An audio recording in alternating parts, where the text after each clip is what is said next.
About what's next. Go to financialsurvivalnetwork.com and sign up for your free weekly newsletter. You'll also get 3 free reports. The Financial Survival Network. It's all about what's next.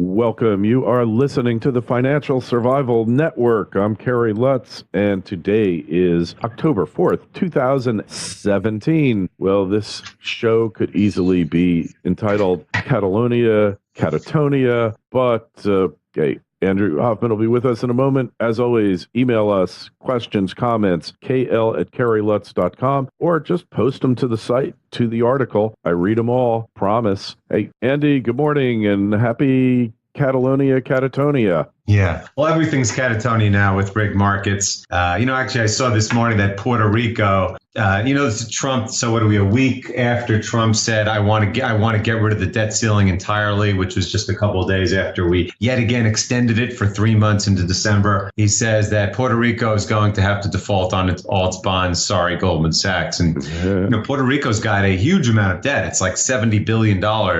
And I remember when all the hedge funds, Morgan Stanley, I think was like the lead underwriter of all their debt a few years ago. And I'm sitting there going, who is buying this stuff? They are so bankrupt, this country. And so now they're using the excuse of hurricanes. That's what, the Fed loves excuses. Everyone loves excuses to say that we can default on debt. And in Puerto Rico's case, it was the hurricanes. But what will it be in our case? Because something's going to happen. In fact, I saw yesterday, you remember back in 2011, we had the debt ceiling of, I remember the exact number, $14.186 trillion. Mm-hmm. And we had a debt ceiling debate or whatever was going on, and S&P downgraded us from AAA. Yeah. Not that we ever should have been there, but okay, they did it. It was draconian to do, and the government pretty much almost put S&P out of business for doing that, and no one has touched the U.S. credit rating since. And now, 6 years later, the debt is, I don't even know what it is anymore because it's been suspended so long, but it's well above $20 trillion. And yet everyone still has the same ratings, except yesterday I saw that Moody's came out and said, if you pass this tax bill into effect, we are going to downgrade you. Meaning the pressure, even with knowing that the government will attack them if they do it, the pressure on these rating agencies to admit reality is incredible. They have to at some point downgrade us for all the debt. I mean, now we have no debt ceiling. We don't care about that anymore. Even this Mick Mulvaney, the hawkish budget director, said this tax plan has absolutely no interest in revenue neutrality. We're just going to print more money. And you have a new Fed chairman is going to be put in soon, which will probably be one of, as Trump calls, low interest rate people. So things are going to come to a head soon in this country financially. And maybe we need an excuse like in Puerto Rico. What will be the excuse to take that next step into oblivion? Yeah, well, we're already several steps down the road into oblivion, Andy. That's for damn sure. But I agree. We've gotten into this thing where there's no tether to reality anymore. It basically, just the government just does what it wants to do, and the consequences be damned. Yeah, it's crazy. I mean, how much rigging markets, how much it can, how many problems it can cause. I mean, it goes all the way back to just fiat money in general, which creates the moral hazard and the conflict of interest, and eventually a consolidation of all the power and wealth of the country into a few hands. But now it's just out of control because they figured out how to rig markets on a 24/7 basis to the point where they can do anything, but by, quote, doing anything, they are destroying the nation further and destroying the value of the dollar and all the currencies around the world and destabilizing politics and geopolitics and, obviously the real economy. It's really amazing to see, like, plunging real numbers. You have this hard data index at an 8-year low. I mean, 8 years is a long time. And it seems like month after month, industrial production, durable goods, retail sales, all that stuff, plunge. And the only time they don't is like, oh, wow, car sales went up this month because they have to replace all the cars in Houston. And no, that's not a good thing because a lot of people lost a lot of money in those cars. And a lot of debt was accumulated in the process of adding these new cars. There's nothing beneficial about this, but you see that these soft debt indexes are like, it's like watching the Dow, watching like the Philly Fed index or the ISM manufacturing index. It's literally like watching the Dow. It's never allowed to go down. It's meanwhile the real economy is plunging and all the hard data is plunging. So again, something is going to happen soon. It has to, because there's never been a bigger gap between reality financially and economically and the valuations that these crazy rig markets have caused. But again, I don't spend as much time in that world anymore. Gold will be gold, and it will sit around until these machinations are overcome or overwhelmed by reality. I focus more in the crypto world, but I did want to address, because you started out talking about Catalonia. Now, I've been, since the first secession referendum back, it was in November of 2014. I had to look it up because I can't believe how much time has passed. And 89% of the people in that non-binding referendum voted to secede.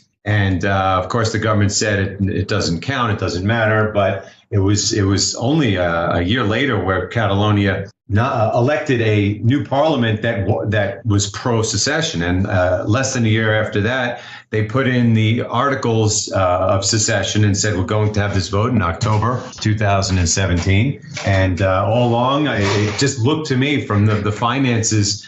It seems like this is the wealthy, like Peter, the pipe. What do you call it? Robin Hood stealing from the wealthy being Catalonia, and they feel like the government has stolen their money, and they're the wealthy people, and they want it out. And sure enough, despite the government's best intentions, they voted out. 90% said we want secession, and now I just learned this morning they're going to announce this Monday. And the question is, what will the government do?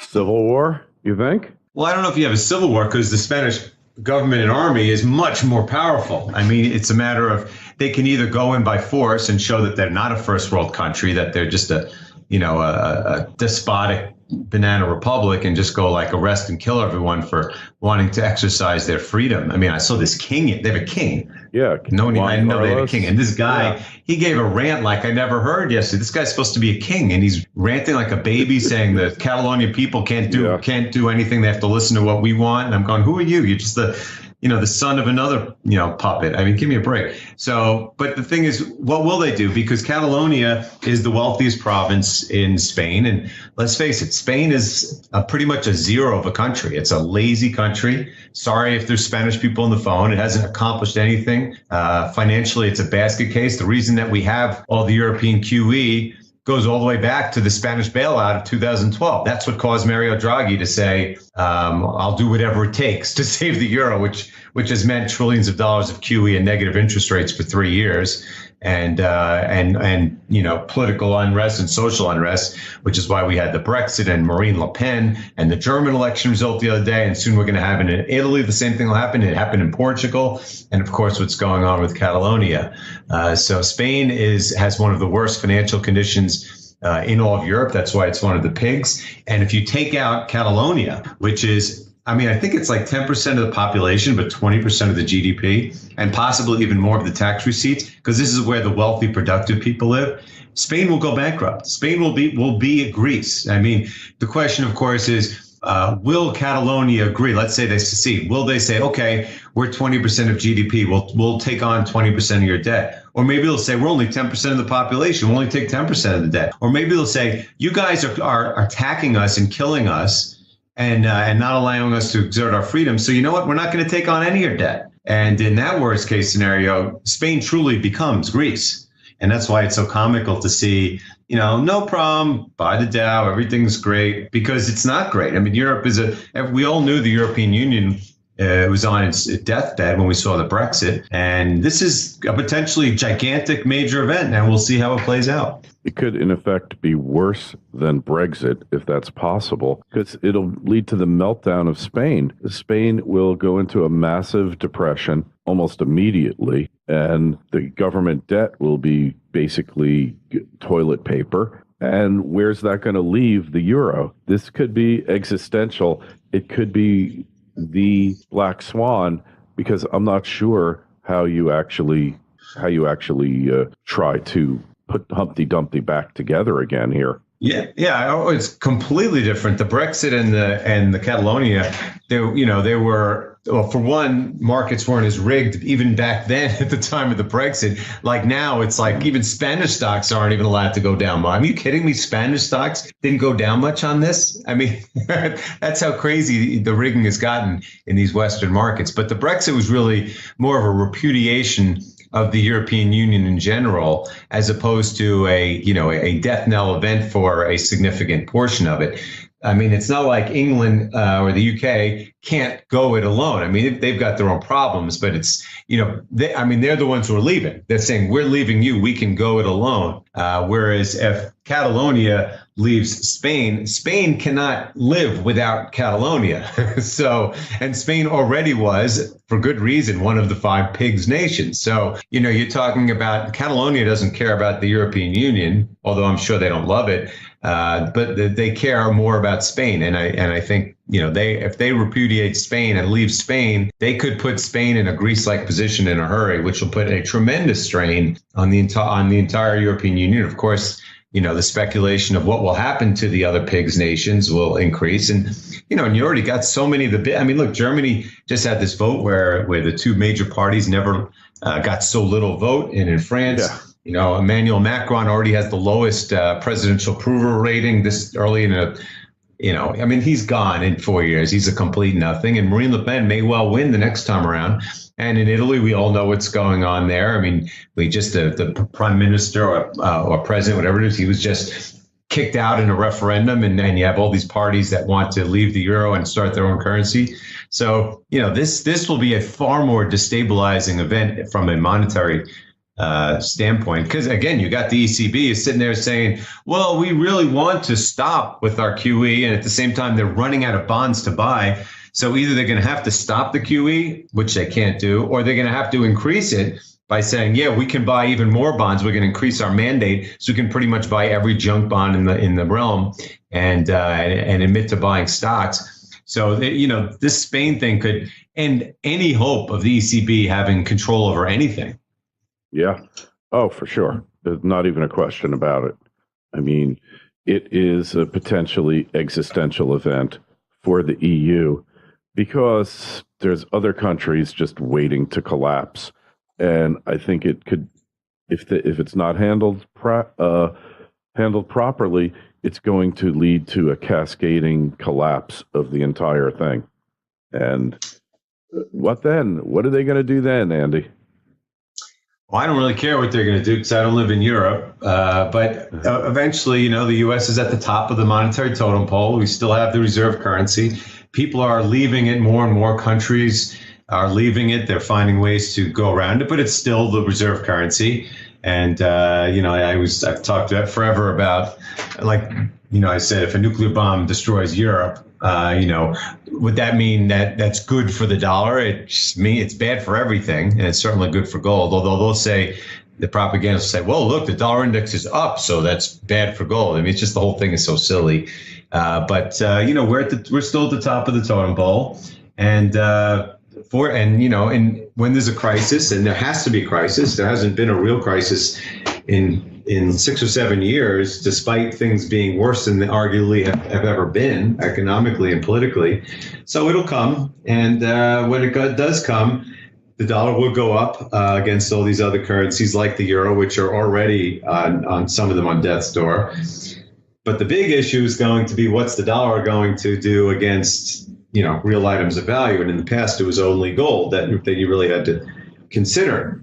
And but now they have, in my view, a much more powerful nemesis in Bitcoin, because there's no way they can control it. The Chinese government proved that when they tried to ban it from the exchanges. You can't control it. There's nothing they could do about it. The governments don't own any. They can't collude because they don't know what to do. That most of them don't even understand how it works. They just spend more of the time denigrating it, kind of like calling gold a barbarous relic. And it's very empowering because the 99% can participate, and they're increasingly participating. So I don't think gold is going to be the mechanism to destroy the fiat currency regime. I think it's going to just sit there and do what it always does, and eventually, It'll go up when the regime cracks around it, but it's not going to be because of gold anymore. It's going to be because of Bitcoin. And just look where Bitcoin was a year ago compared to where it is today. And I'll bet when we're talking a year from now, it'll be shocking that what we were talking about scaling debates and just getting into the low $1,000, $2,000, $3,000, $4,000, because I think the world is starting to wake up. The fact that Jamie Dimon's attacking them, the Chinese government is attacking it, and now the U.S. SEC is going into. Everyone is attacking something that really can't be attacked.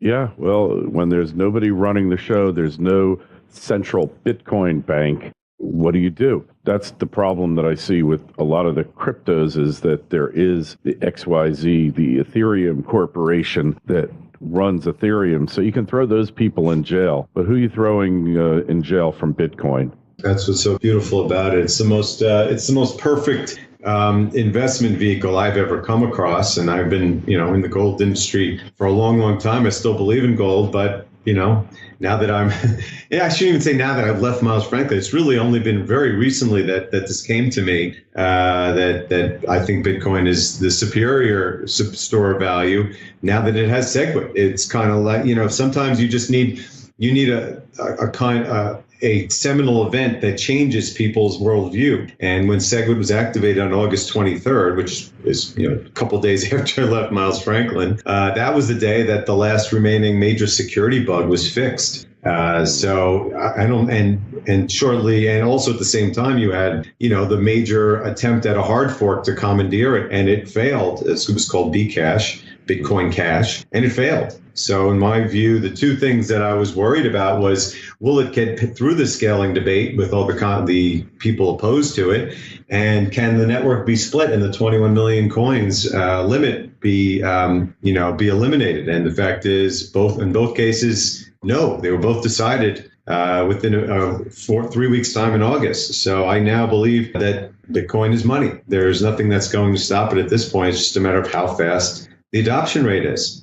Yeah, and how fast is that going to be? I mean, there's still most of the people in the world are clueless about it. That's right. That's right. I would say if I would say probably realistically the amount of people in America that own a gold or silver coin, I would say some people use bigger numbers. I don't think it's more than 1%.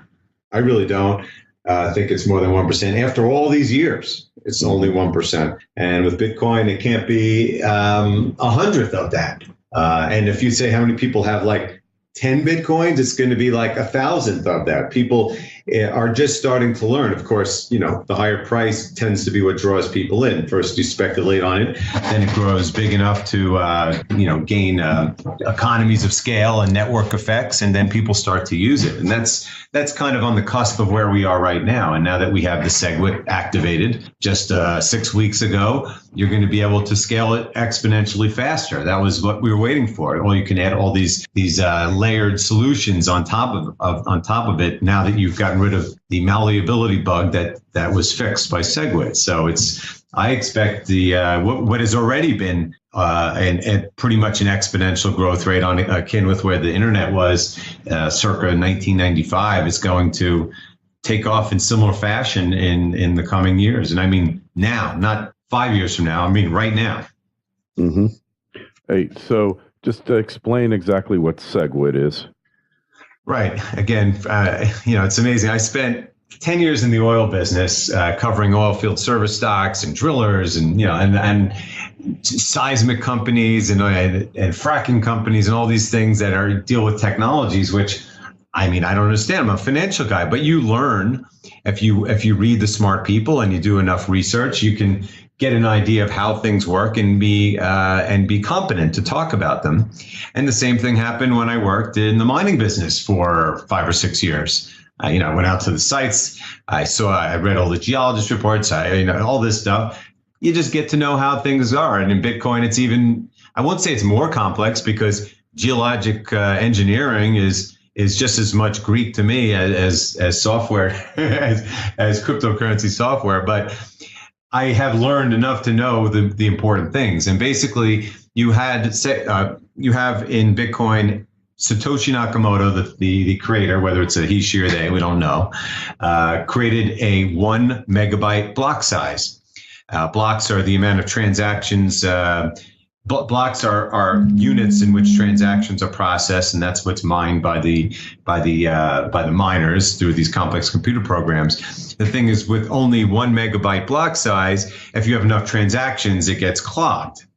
And so the scaling debate was talking about, you had one side that said, we can keep the 1 megabyte block size, but if we have other technologies that are implemented, it can expand the amount of transactions you use simply with the 1 megabyte block size. And then you got other guys who say, well, we want to just increase the block size. We want each block to be 2 megabytes or 10 megabytes or infinite. And the thing is that if you do those block size increases, it requires what's called a hard fork, which means the network has to be split into two. It doesn't mean that they will be equally strong. What happened with, for instance, with this one that just happened with Bcash was the Bitcoin network stayed just as strong, and this other one is getting very weak, and people are not really accepting it.